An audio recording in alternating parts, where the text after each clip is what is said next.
de verdade Jesus está. Agora, Padre Fabrício, uma coisa que eu acho que está todo mundo se perguntando hoje, né? Principalmente quem está nos acompanhando aí através da... O senhor está onde?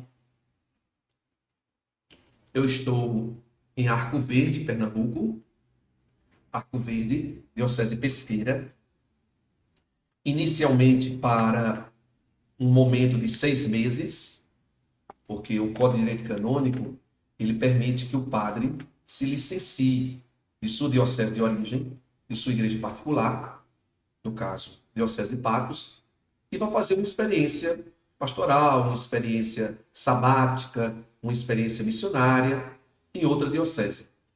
Os 2 bispos da Diocese de Patos e da Diocese de Pesqueira, eles entraram em comum acordo para um período inicial de 6 meses desse meu estágio, dessa minha experiência sabática, missionária contemplativa em Arco Verde, num santuário chamado Terra da Misericórdia. Portanto, eu estou nesse santuário, Terra da Misericórdia, um santuário muito abençoado, uma terra de sinais, de prodígios e de milagres. Estou nesse santuário, inicialmente para 6 meses. Esses 6 meses eles se encerram em setembro. Setembro agora. Só que essa minha estada, ela é passível de renovação, de acordo com o diálogo que vai acontecer entre os 2 bispos. O bispo da Diocese de Patos, na Paraíba, e o bispo da Diocese de Pesqueira, na qual se encontra a cidade de Arco Verde.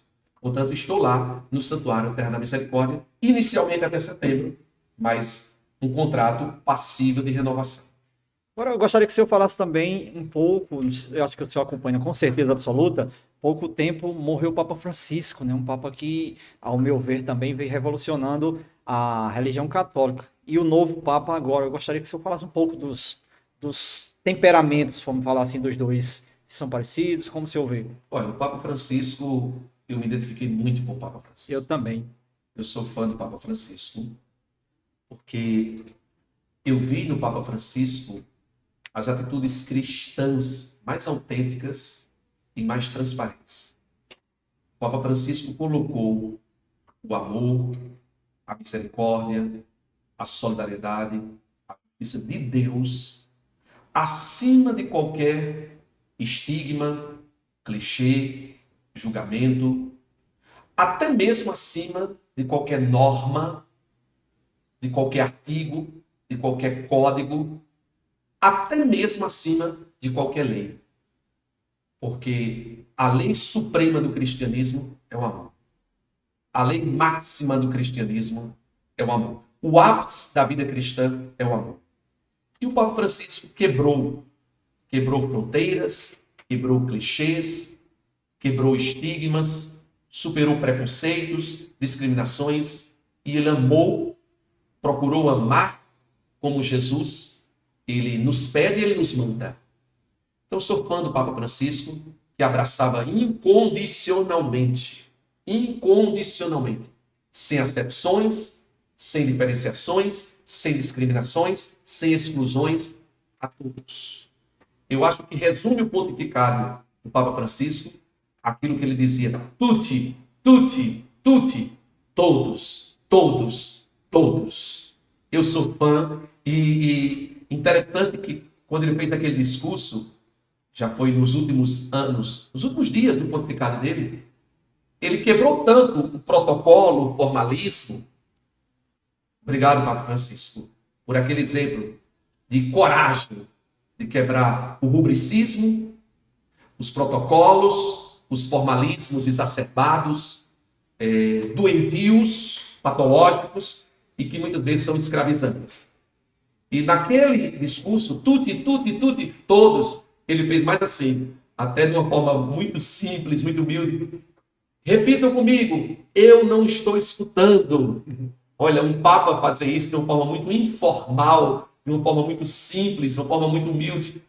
Repitam, gritem: tutti, tutti, tutti, todos, todos, todos são amados, todos são especiais, todos são abraçados, todos são salvos no sangue e na cruz de nosso Senhor Jesus Cristo. Portanto, o Papa Francisco, para mim, é um exemplo de humildade, de caridade, de misericórdia, é um exemplo verdadeiro eu vou ser aqui pleonástico, é um exemplo verdadeiro do verdadeiro cristianismo.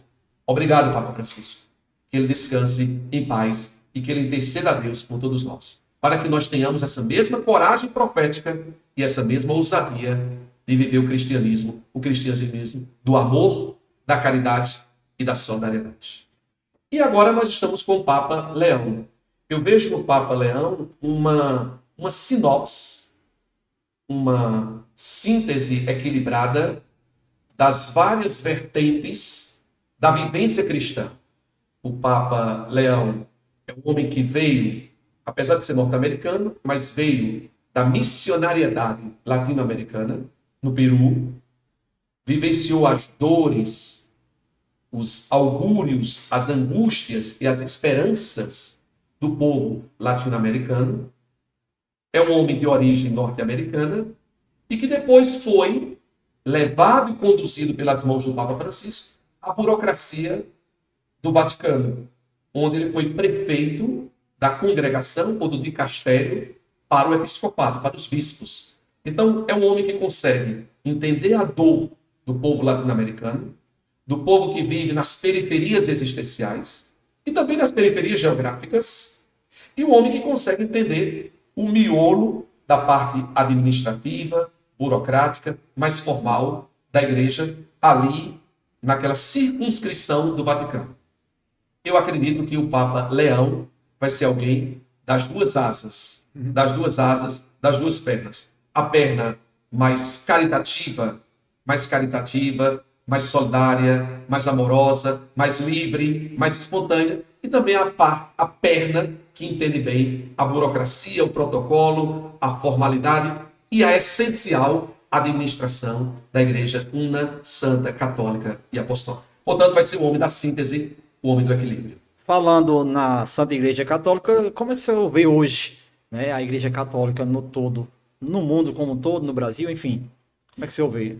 Olha, apesar de no Brasil a gente ver o último dado do IBGE apresentando um pequeno declínio na porcentagem de católicos, no número de católicos, mas eu vejo hoje um reavivamento na catolicidade das pessoas. O Papa Francisco contribuiu muito para isso. Muito, muito. O Papa Francisco contribuiu muito e eu vejo um revigoramento, uma reanimação, um reavivamento mesmo na catolicidade, na vivência católica das pessoas.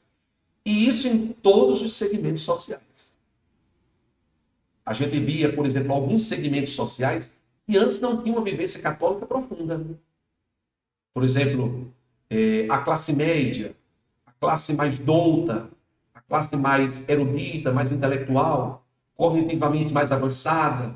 E hoje a gente vê um aprofundamento da vivência católica em todos os segmentos sociais, em todas as facetas sociais. Portanto, a gente perdeu ali numericamente e foi uma perca muito pequena para o que se imaginava, menor do que as projeções estatísticas apontavam. Nós tivemos uma perca numérica, mas nós tivemos um ganho qualitativo imenso. Eu estou impressionado com esse ganho qualitativo da vivência, da doutrina, dos dogmas, da pregação católicos e também da vivência evangélica